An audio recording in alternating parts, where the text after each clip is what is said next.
Assalamualaikum warahmatullahi wabarakatuh. Apa kabar semua? Semoga dalam keadaan sehat semua ya. Hari ini kita akan membahas tentang model pemrosesan informasi ya, atau information processing model. Nah, sebelumnya kita sudah mendiskusikan ya di chapter 6 Slavin ini ya, ada implikasi brain research ya pada pendidikan dan juga pada proses pengajaran. Kita juga sudah mendiskusikan tentang neuromyths ya sama neuroclues ya. Nah, kita akan melanjutkan ya pembahasan kita ini dengan ini ya, pemrosesan informasi, model pemrosesan informasi, khususnya eksekutif proses ya. Jadi kita akan mendiskusikan bagaimana informasi itu diterima ya dan diproses dalam pikiran, bagaimana proses mengingat dan lupa itu bagaimana gitu.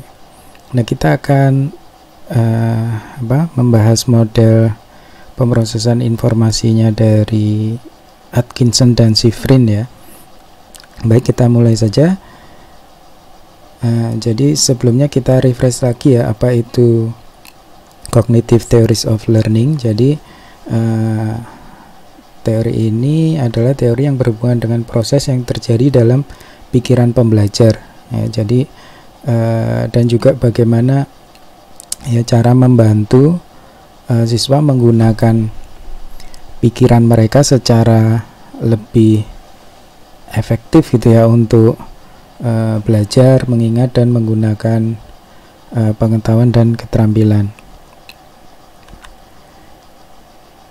Nah, model pemrosesan informasi atau information processing theory ya merupakan salah satu teori yang dominan ya dalam learning dan memory.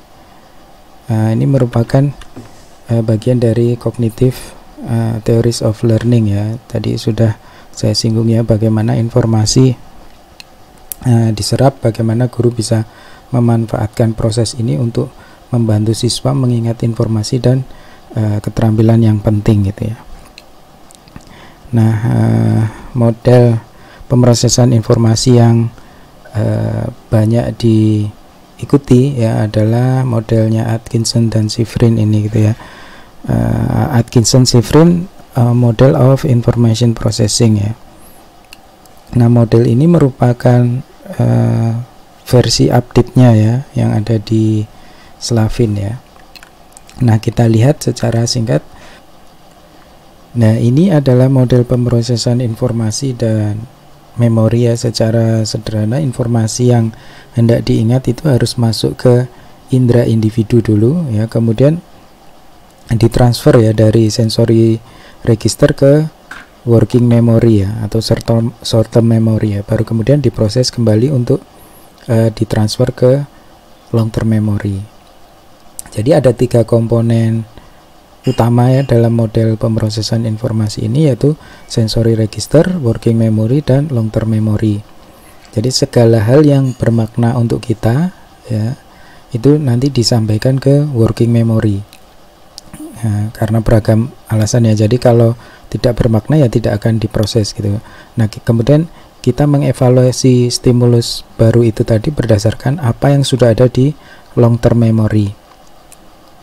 Nah, jadi working memory itu adalah tempat proses berpikir ya terjadi ya. Nah, ini merupakan bagian paling aktif ya dari sistem memori ini gitu ya. Nah, individu berusaha memahami stimulus baru ya, menghubungkan dengan informasi yang sudah diketahui gitu ya. Nah, kemudian kalau informasi tersebut dinyatakan berguna ya, maka akan disimpan dalam long term memory ya. Nah, bisa jadi untuk selamanya ya. Nanti kita akan bahas ini satu persatu ya. Nah, kita akan membahas ini semua ya satu persatu, tapi pada sesi ini kita hanya akan membahas executive processes ya. Nanti yang lainnya akan kita bahas satu persatu di video selanjutnya. Nah, executive processes ya, sebelum kita membahas 3 bagian utama tadi ya, sensory register, working memory, sama long term memory, kita harus membahas dulu ya proses eksekutif atau executive processes. Nah, proses eksekutif ini menentukan apakah individu tertarik ya untuk memasukkan informasi ke long term memory atau tidak. Ya, menentukan seberapa keras ya individu akan berpikir tentang stimulus dan informasi dalam long term memory ya, untuk membentuk memori baru yang bertahan lama gitu ya. Nah, itu jadi ini bagian yang paling aktif adalah ini ya, seperti saya sampaikan tadi. Nah, proses eksekutif itu bisa dianalogikan ya seperti perintah dari individu ke otaknya ya. Misalnya dia bilang ke otaknya, otak perhatikan dengan seksama ya tipe stimulus ini ya. Kemudian cari dalam long term memory informasi dan keterampilan apa yang relevan dengan stimulus yang masuk ini gitu ya. Kemudian gabungkan stimulus-stimulus baru ini dengan pengetahuan dan keterampilan yang ada ya. Ini krusial untuk membentuk pengetahuan baru ya.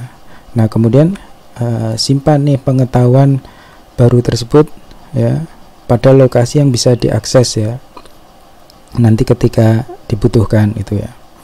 Nah, juga kerjakan sekarang dan abaikan hal lain yang tidak relevan ya sampai proses ini selesai. Nah, ini analogi saja ya, tidak ada percakapan seperti ini ya dalam individu ya, tapi ini bisa proses eksekutif itu kurang lebih dianalogikan cara kerjanya seperti ini gitu ya. Nah, jadi proses eksekutif itu secara sadar ya mengontrol